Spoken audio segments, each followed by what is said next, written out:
Congressman Ron Paul. And Governor Congressman Paul.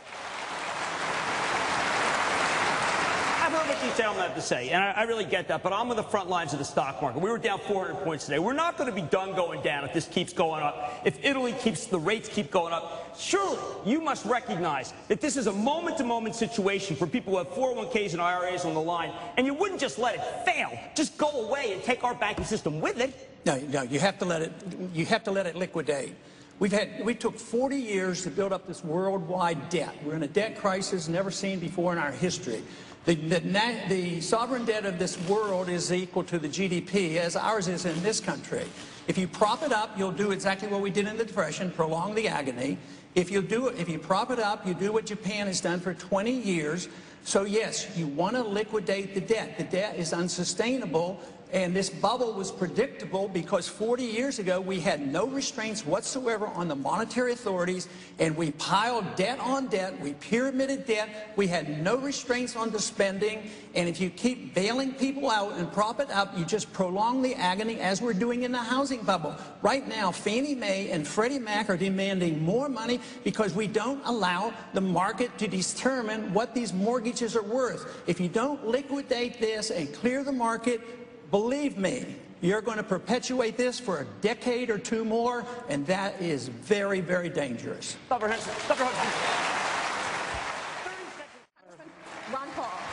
you have said you want to close down agencies.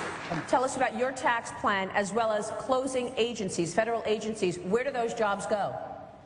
Well, eventually they go into the private sector. They don't all leave immediately when the plan goes into the effect. But what my plan does is it addresses taxes in a little different way. We're talking about the tax code, but that's the consequence, that's the symptom. The disease is spending. Every time you spend, spending is a tax. We tax the people, we borrow, and then we print the money, and the prices go up, and that is a tax. So you have to address the subject of spending. That is the tax. That is the reason I go after the spending. I propose in the first year, cut $1 trillion out of the budget in 5 departments. Now, the other thing is that you must do if you want to get the economy going again is you have to get rid of price fixing. And the most significant price fixing that goes on that gave us the bubble, destroyed the economy, and is preventing this from coming out is the price fixing of the Federal Reserve manipulating interest rates way below market rates. You have to have the market determine interest rates if you want a healthy, viable economy. So you think the economy would be stronger if interest rates were higher right now? You would have more incentive. You would take care of the elderly. They get cheated. They get nothing for their CDs. Why cheat them and give the banks loans at 0%? And then they loan it back to the government at 3%. They're ripping us off at the expense of those on fixed incomes and the retirees. Even though higher interest rates would make it much more expensive to borrow mortgages, borrow. Well, what you want is the market to determine this. Whoever thought that one person, the Federal Reserve Board chairman, knows what the money supply should be? Just in the past 6 months, M1 has gone up at the rate of 30%. That spells inflation. That spells lower standard of living and higher prices. And watch out, they're coming. Yep.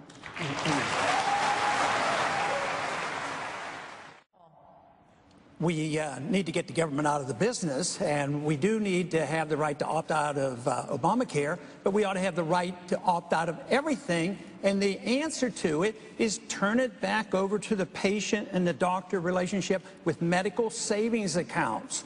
So I would say that we've had too much government. I've been in medicine. It's gone downhill. Quality has gone down.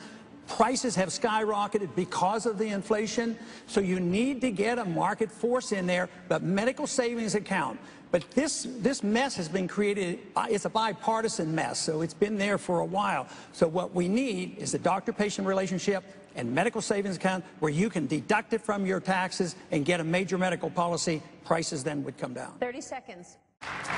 Congressman? My plan of cutting the budget by $1 trillion does deal with Medicaid, and that is that it preserves it, and there is a transition period with a goal that eventually we would hope to move that back into the economy, but right now it would be too much to do it in 1 year. You know, finding $1 trillion was a job and a half, and getting rid of five departments. So yes, my budget takes into consideration health care for the elderly, health care on Medicaid, as well as child health care. At the same time, we deal with the bailouts, the banks, and all the benefits that they get from the financial system. Because what we're facing today is the crisis, and this housing crisis. If I could just have 1 second on that. We face the housing crisis once again because it's price fixing. They're fixing the prices of these mortgages too high, and this is why nobody will buy them. This is why you have to get rid of Fannie Mae and Freddie Mac, sell all of that into the marketplace. And the reason they do this is to prop up the banks, because the banks have invested in Europe. They've invested in the Fannie Mae and Freddie Mac and these credit default swaps. They're in big trouble, and that is why they're getting bailed out, and that's why they're not allowing these mortgages to go down, and that is why we will most likely bail out Europe, which will be a real tragedy. Congressman, thank you for that. It's time for a quick break. Hold it. Attention to why we're here on this campus and what many students are very interested in, and that is the fact that, Congressman Paul, right now we are looking at student loan debt that is near $1 trillion. Americans owe more on student loans right now than credit cards, and the average debt for a college senior right now is over $25,000. It's obviously a very hot topic right here on this campus and with students across the country. Just listen to what they have to say. Tuition rates have increased roughly 3 times that of inflation over the last 3 decades. More students have to take out loans or forego college. My generation is graduating with student debt levels at an unprecedented level.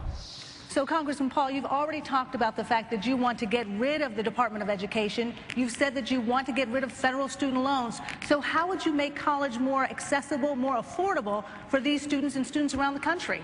Well, I think you proved that the policy of student loans is a total failure. I mean, $1 trillion of debt, and it's going to be dumped on the taxpayer.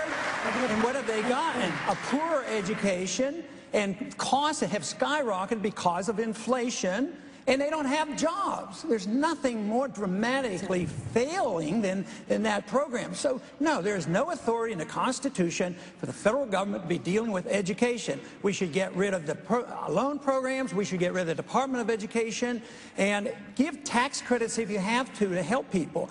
But the inflation is the big problem. 3 times the rate that the government admits inflation is, and that is natural and normal. When governments inflate the currency, it goes in the areas that the government gets involved in. Housing, high prices go. Stock market, skyrocketing prices. Medical care, skyrocketing. Education. How do they pay for it? How do they now pay for college if they're not? The way you pay for cell phones and computers. You have the marketplace there. There's competition. Quality goes up, the price goes down. Can you imagine what it would have been like if the Department of Homeland Security was in charge of finding one person or one company to make the cell phones? I mean, it would have been a total disaster. So when the government gets involved in the delivery of any service, whether it's education, medical care, or housing, they cause higher prices, lower quality, create bubbles, and they give us this mess that we're in. That's why we have to eventually get we have to wise up and look at where the bubbles come from. It's from the Federal Reserve, and we should start by auditing the Fed, and then we should end the Fed. Congressman. Thank you, Congressman. Speaker Gingrich. Congressman Paul, Governor Perry was just talking about the culture of Washington. His critics in the state of Texas, your congressman from Texas, say crony capitalism is what he's practiced as governor. Are they right? I haven't analyzed it well enough to call him a crony or not, so no. I don't know the details of that, but there is a lot of crony capitalism going on in this country, and that has to be distinguished from real capitalism, because that's this occupation stuff on Wall Street. If you're going after crony capitalism, I'm all for it. And those are the people who benefit from contracts from government, benefits from the Federal Reserve, benefits from all the bailouts. They don't deserve compassion. They deserve taxation, or they deserve to have all their benefits removed. But Crony capitalism isn't when somebody makes money and they produce a product. That is very important. We have to distinguish the two, and unfortunately, I think some people mix that. But this, to me, is so vital that we recognize what capitalism is versus crony capitalism, and believe me, when you have an inflationary environment and all this speculation and all the bailouts due to the monetary system, believe me, you get a majority of crony capitalism, and that's why we're facing this crisis today. We want to thank all of you tonight.